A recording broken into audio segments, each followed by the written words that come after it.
Hi, everybody. So what happens when students think that they can learn faster from a machine than from their professors?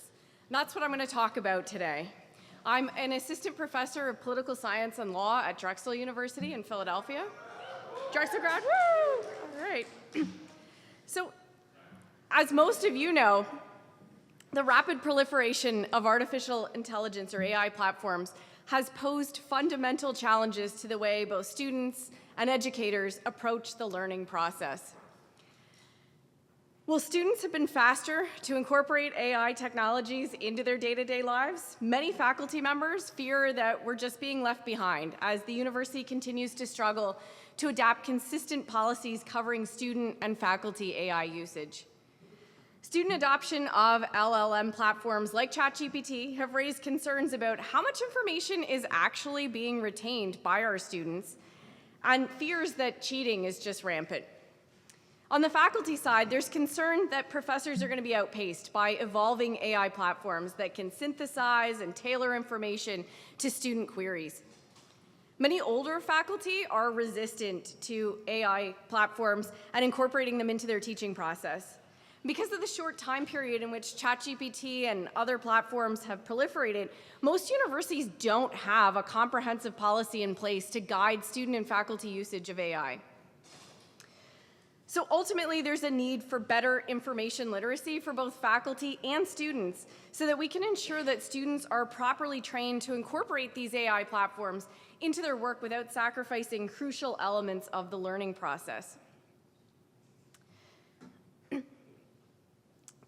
Here. When ChatGPT was released at the end of November in 2022, it landed in a university system that was still transitioning in the wake of the COVID pandemic. So faculty and students were just readapting to life back in the classroom after a 2-year pivot to online teaching and learning.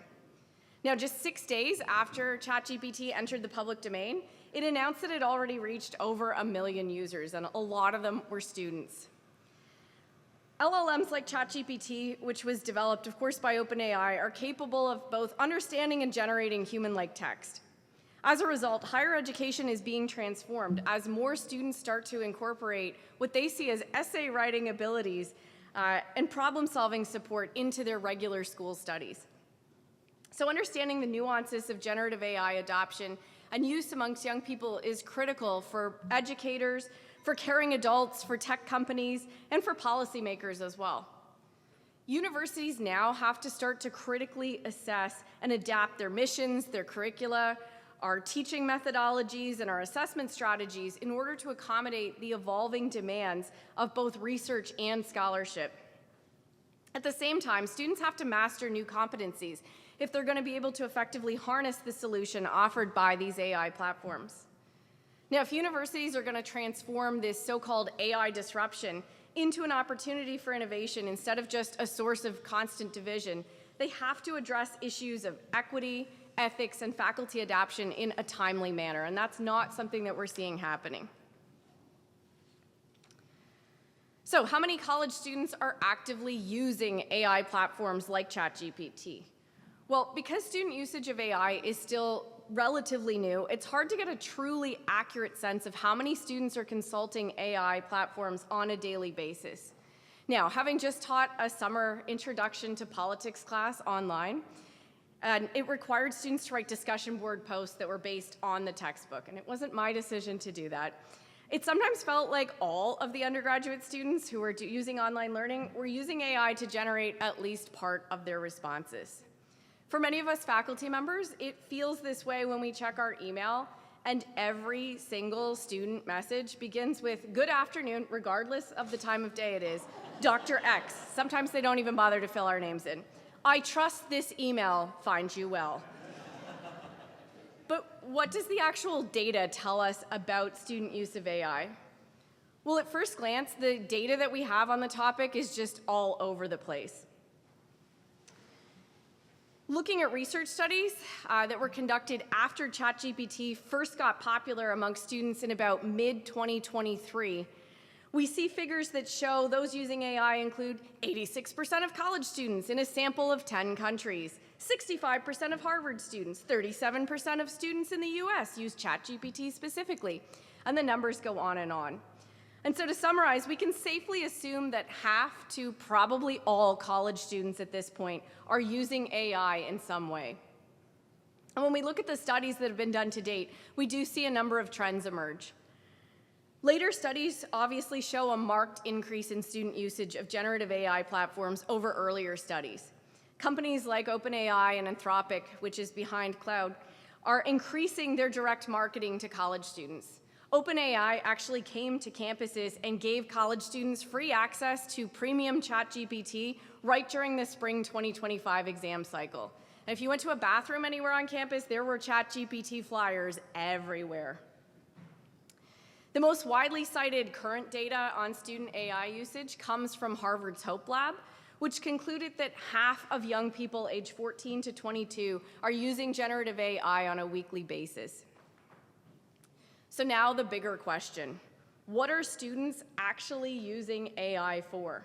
The most commonly reported use of generative AI among young adults involves getting information on a topic, probably about 55% of users, and what students call brainstorming, which is about 51% of their usage. Now, although most students are at least passingly familiar with generative AI, they're still learning how to use this relatively new technology, especially in the social sciences and in law.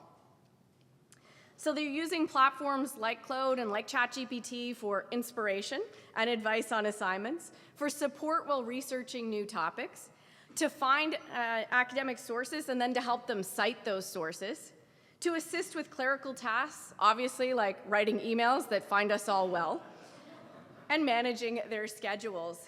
They're also using it for help with math problems, sometimes for help with coding. So students are turning to AI for a multitude of reasons. And the most common reason students give for using AI is to save time. Being a student is more expensive than ever. More than 68% of students now have a part-time job, and that's the highest rate in the past 2 decades. Many of my students have told me that they feel like they have less time than ever to just be students. They're constantly worried about working, about gaining work experience, and also with a multitude of other activities, things like sports, honor societies, professional clubs, that they think are going to help to guarantee them a future career. Now, at the same time, today's undergraduate students are also the product of that online pivot that took place during COVID. And so they have really limited attention spans when it comes to actually sitting down and making sense of course readings. And so for these reasons, they see AI as the ultimate time-saving tool that enables them to fast-track the learning process.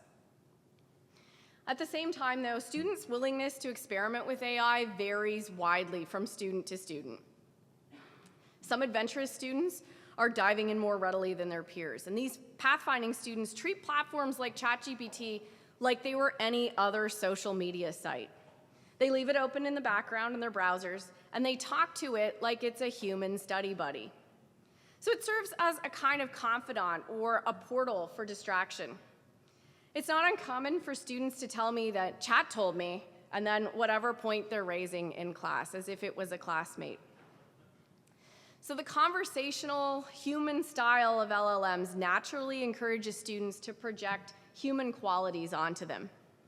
Sometimes they even name their ChatGPT. One student kept telling me about things her friend Shani told her about our class. I thought, this is so weird because there's no Shani on the class roster, and I know all of my students' names, and it turned out she had named her chatbot, and she was having in-depth conversations about the course material with the chatbot. And this tracks with a report released by Anthropic that found that more than half of user interactions, especially among students, could be classified as collaborative, involving a dialogue between the student and the AI. Students have indicated that they are more willing to use AI platforms to ask what they see as dumb questions than to ask those questions in class or to me as the professor. They're so sensitive to the critiques of their peers that they're more comfortable asking questions to AI because, and I'm quoting a student, "it just won't judge me." Students have shown that in recent years, they're more comfortable receiving feedback from AI than from a professor as well. And recognizing the tendency, especially of younger students, to anthropomorphize AI is really important because it shapes how students evaluate credibility, how they develop trust, and then how they integrate those systems into their academic lives. So now the big question: are they using it to cheat? The obvious answer feels like it should be a resounding yes. Apps like Cluely, which is a desktop AI assistant that listens to your screen and audio during live conversations and meetings and then gives you real-time prompts, answers, suggestions, and talking points, seems to be designed and marketed to help students cheat on exams and assignments. Cluely's motto proclaims it to be the invisible AI that thinks for you. Now, while there's certainly many students who cut and paste their professor's assignment prompt into ChatGPT and then submit the resulting answer, M-dashes and all, not all students view their use of generative AI as cheating, per se. There's some students who also actively avoid generative AI because they're worried about accusations of cheating or the reputation that it has being associated with stealing someone else's work. Students who use generative AI, though, for what they call brainstorming, don't think of what they're doing as cheating, as long as they pursue the leads given to them by ChatGPT on their own. So while most students purport to use AI as a supportive tool for completing course requirements, what we'll see is that support and what it actually means is complicated. Now, students are pretty ambivalent when they're asked whether generative AI has been a positive development or a negative one. And their views are often pretty deeply divided, even when you're asking those who are using AI on a weekly basis. We found that 56% of students have a positive attitude about using AI for education purposes, but at the same time, 54% were also very concerned about how it could affect their end learning outcomes. Most of the students that I've talked to in the past year are pretty excited about the potential of AI platforms like ChatGPT for changing how they access information. But they're also worried that they're going to be accused of cheating, and they're also worried that they're not using these platforms correctly or effectively. Many of the undergraduates have also expressed deep concerns about personal privacy when using AI. They worry about being disadvantaged if they don't use AI while their peers do. Some students have pointed out that paid versions like ChatGPT Plus and Cloud create inequities between those who can afford to pay for premium access and those who can't. And as I'm going to discuss later, there's a lot of uncertainty amongst both students and faculty members over what counts as acceptable use in a university setting. Is it brainstorming? What about proofreading? Writing full first drafts? And so all of this uncertainty leads to a lot of anxiety about inconsistent policies that are in place across the university. And so as a result, the only conclusion we can make about student views of AI is that a plurality of students think AI will have both positive and negative consequences. Now, one of the major trends that we're noticing at the university level is that as students become more and more reliant on ChatGPT and other AI platforms for their assignments, they're starting to lose the ability to discuss key concepts related to their studies within the classroom setting. And this points to something that's called the illusion of competence. And this is where students think they know more about a given subject than they do. Students think they understand the material because it starts to feel familiar. They may have typed some questions into ChatGPT, cut and paste some answers into an assignment, but they're not able to recall or apply that same information independently. And so when learning something for the first time, genuine effort is required for our minds to incorporate content and skills into our long-term memory and systemic thinking processes. When students utilize AI programs in an attempt to speed up the learning process, they may be engaging in something we call cognitive offloading. And this is where we push mental work outside of our minds to reduce cognitive burden. Sometimes offloading menial tasks can be helpful, especially when we're learning new things. So for example, using a PDF search function to find specific keywords within a document, or using generative AI to generate a list of research articles that we should start a research project with.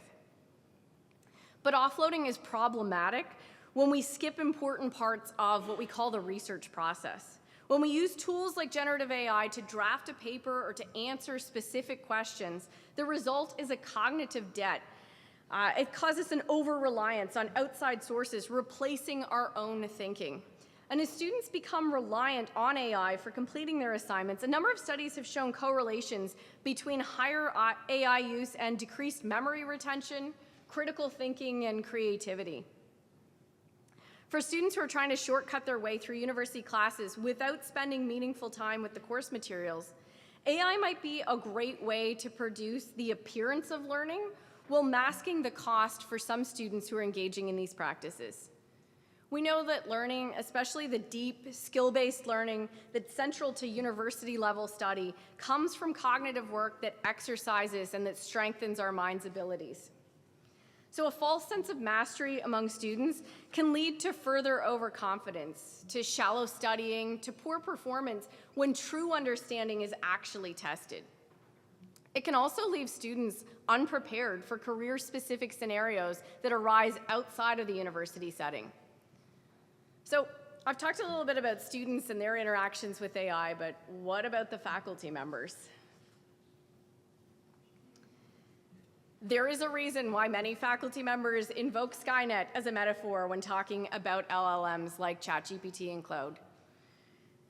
For those of you who may be a little bit younger than me, in the Terminator movies, Skynet is a military-designed artificial intelligence system that becomes self-aware and perceives humanity as a threat that must be destroyed. 6 days after going live, it becomes sentient, and in order to protect itself, it launches a nuclear apocalypse and creates machines to hunt down the survivors, sparking a war between human and machine that drives the plot of the rest of the movies. Many faculty members, especially the older, already tenured ones, view the arrival of generative AI as an uncontrollable disruption. They're experiencing a sense of loss of control and a fear of replacement. And this narrative is fueled by enduring fears that AI might replace many of the core functions of professors. And this fear isn't new. For those of you familiar with the book Robot Proof, more Americans fear robots taking over their jobs than death itself. And so when ChatGPT was released in 2022, a lot of faculty members simply panicked. Its release came in the middle of the school term, and so of course it was too late to introduce individual course policies or to change any syllabi. Many saw the new tool as the homework killer. They feared that this new program was going to write a student's essay in seconds and they wouldn't be able to detect the implied cheating. Now, in addition to a simmering fear that AI was going to replace all professors, there were also concerns about how these technologies could be used by repressive regimes, including outside of the university context. So at least initially, many faculty members were more afraid of AI than they were curious or excited. So what's fueling these professorial feelings of existential dread brought about by the advent of AI use? Well, many faculty members use AI tools to detect student plagiarism. A recent report by the American Association of University Professors found that 91% of teaching faculty have concerns about preventing academic dishonesty. Now, when asked if AI was making their jobs easier or harder, 76% of respondents in the same study said that it was just deflating their job enthusiasm. Professors stress the importance of protecting intellectual property while engaging with AI platforms, the need to maintain data privacy. And additionally, many emphasized the breakdown of traditional teaching formulas that they saw were being eroded by the arrival of generative AI, and they expressed concerns about ensuring that students were going to continue to prioritize critical thinking and research skills. Now, behind this fear that generative AI is going to become some kind of a Skynet, there's a deeper fear that as faculty members we're just scared to talk about, and that is the fear of looking dumb in front of our students. After 10 years or more of study, the completion of multiple degrees, the struggle to publish articles and new research, professors have a deep-seated fear of looking stupid in front of their classes when we're faced with a disruptive technological innovation that many of us just don't understand. There's a sense that if we can't demonstrate that we know more than our students, that we're going to suffer a loss of authority in the classroom. Additionally, many professors are afraid that they won't be able to detect AI misuse. They're unsure how to use detection tools, and so they worry that those are unreliable. What if the students figure out that we're all actually clueless? Are they going to check out totally? So fears that faculty members harbor pertaining to AI include things like cheating. Are students going to use AI to avoid thinking through the concepts that we're trying to teach in the classroom? What about de-skilling? Are students going to lose critical thinking, writing, and research skills?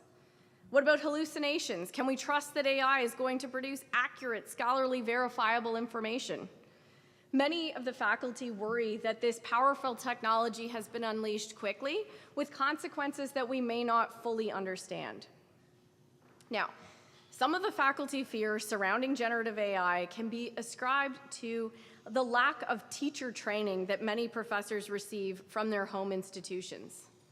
When I first started teaching, I was hired to be an assistant professor in an intelligence and national security program at a big university. We had days of training on things like setting up a skiff. Think like Men in Black goes to a conference, and that's what our setup was like. Using security system protocols, locking the door effectively. They did show us the library. But on the very last day of this training, at the end of the day, a man walked in telling us that he was from the Center for Teaching and Learning, and he had a guitar. He started to sing, "Hey, good day. I'm here to say that I'm Dr. Messer, and it's super cool to be a professor." Oh, okay. He talked for about 45 minutes about how students really enjoy rhyming lessons and musical theater. Okay. So this 45-minute musical interlude was the full extent of teacher training that I received when I started my career as a faculty member. And I'm not alone in this. Faculty members spend years receiving specialized training in their areas of expertise, but they get little to no instruction on how to present this information to students in an actual classroom. Many faculty have not received any guidance from their universities about using AI for teaching and learning. Since many professors aren't yet comfortable using AI themselves, they need to learn how to integrate technology into their classrooms. Universities should be developing training seminars for faculty to show them how to incorporate LLM technologies into their research and their teaching. The next challenge, though, would be getting faculty to attend these educational training sessions. In an environment where it sometimes feels now like the university is under attack, there's pressure on faculty members to prioritize our research over the introduction of new teaching practices.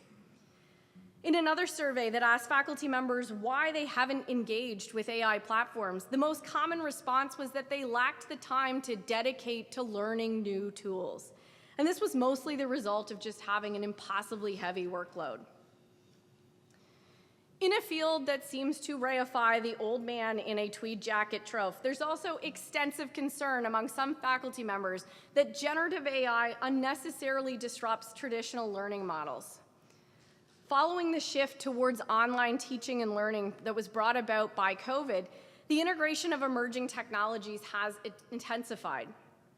Academia, however, is known for its institutional lag. There is a slow process to change how things are traditionally done. We go from committee to white paper, back to committee, to a vote, and by the time we actually make up any kind of a policy or reach a final decision, the technology has changed again and everything we've done is obsolete. So the arrival of generative AI has had a significant impact on traditional teaching models, so much so that many faculty initially reacted by just banning its use in their classrooms. And so this tension between the speed of technological change and the deliberate pace of academic culture leaves a lot of professors struggling to balance their pedagogical concerns with this need to innovate and to move forward.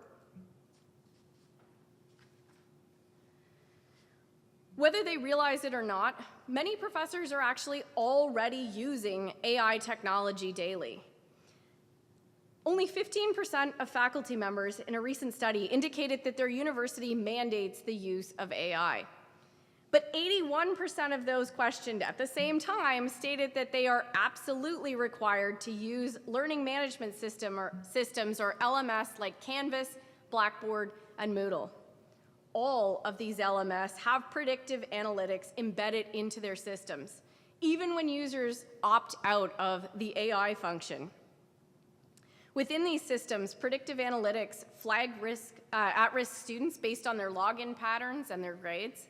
And they also come equipped with automated grading tools and plagiarism detection systems.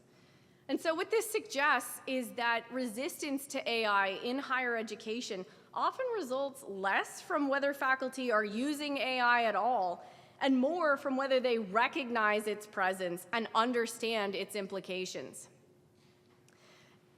I also think it's important to note that not all faculty members are afraid of an AI-generated apocalypse.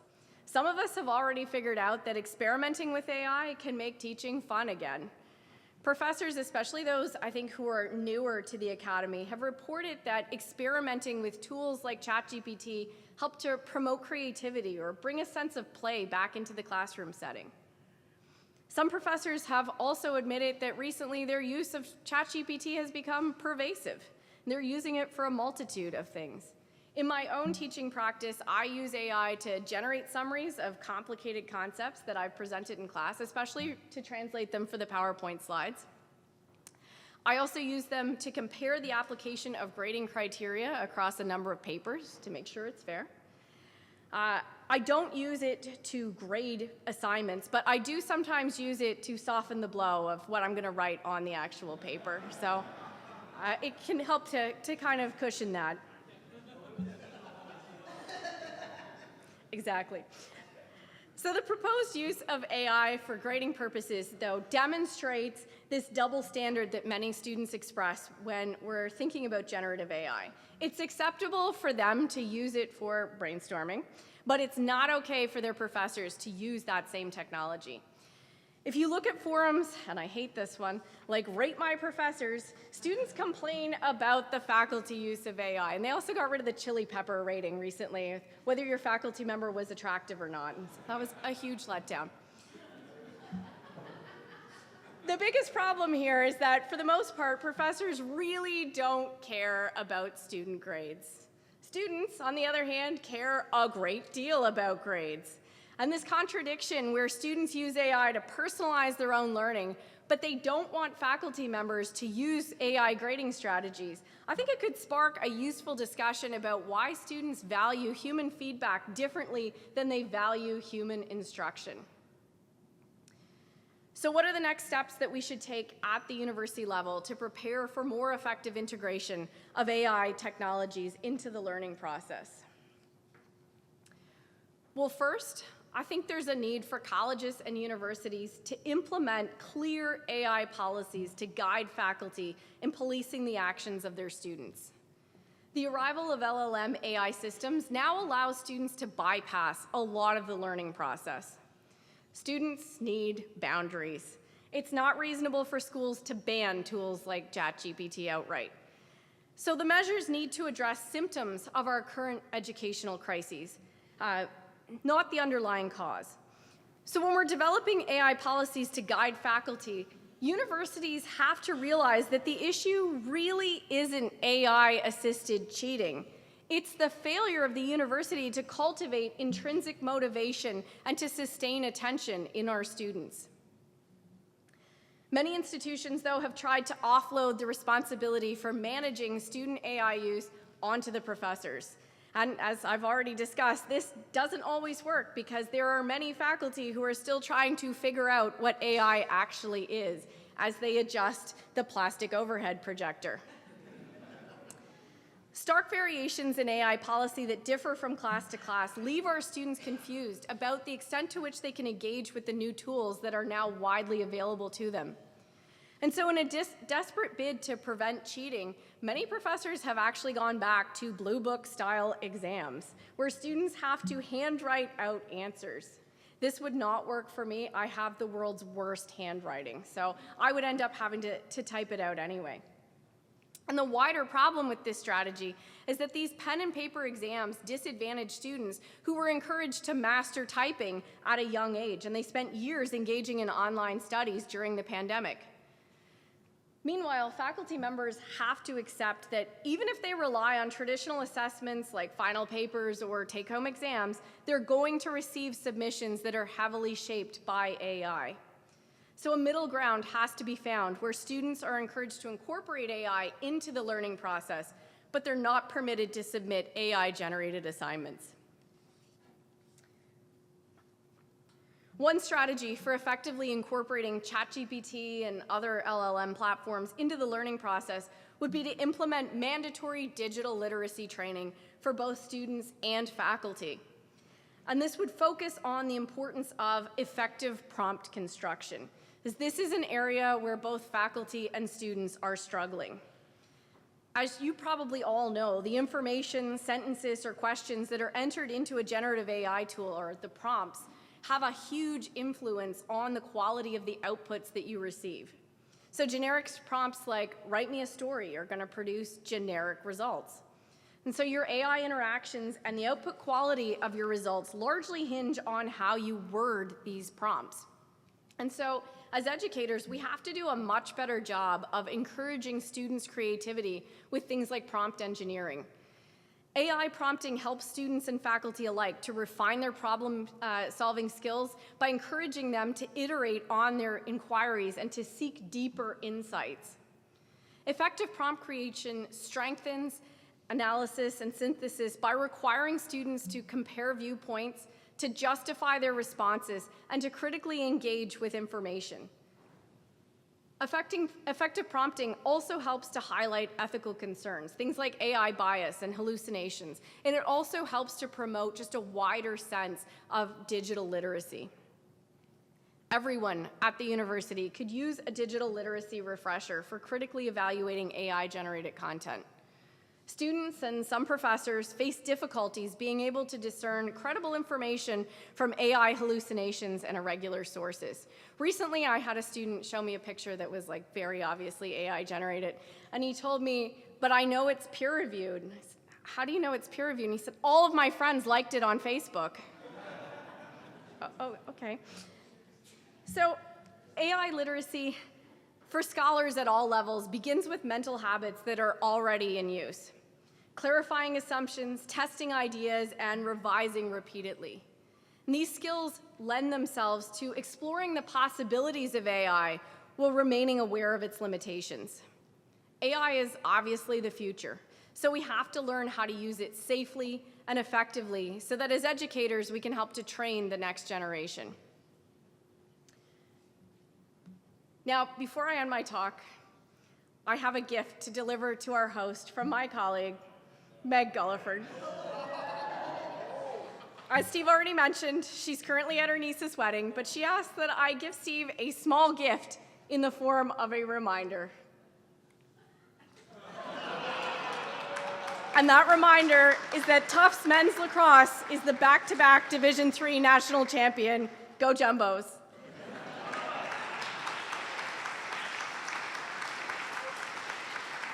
Thank you so much.